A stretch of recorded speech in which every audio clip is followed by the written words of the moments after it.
The general title of these talks that I'm giving here is Mind Over Mind. And I'm going into all the various problems which have to do with the control of the mind. And so I might introduce what I'm going to say by saying it from different points of view. For example, if you're interested in communications, it will be the problem of feedback.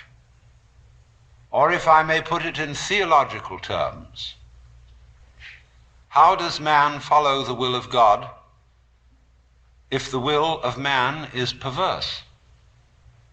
The theologians say, you cannot do this without having divine grace, or the power to follow the will of God. How then do you get grace? Why is grace given to some and not to others? If I cannot follow the will of God by my own effort because my will is selfish, how will my will, which is selfish, be transformed into an unselfish will? If I cannot do it because I am already the selfish will, then grace must do it. If grace has not already done it, why not? Because I didn't accept it? But by definition, I had no power to accept it because my will was selfish. Must I then become a Calvinist and say that only those people who are predestined to receive grace will be able to live the good life? Then we come back to the inadmissible position that people who live evil lives and do not get grace because they are not predestined to it out of the infinite wisdom of the Godhead, then God himself must be held responsible for their evil deeds. And so that is a nice little tangle. If I put this in the language of Oriental philosophy and religion, it would be something like this. The Buddha said that wisdom must come only from the abandonment of selfish craving or desire. One who abandons that desire attains nirvana, which is supreme peace, liberation. Nirvana means in Sanskrit blow out. That is, exhale the breath. The opposite, desire, is to breathe in.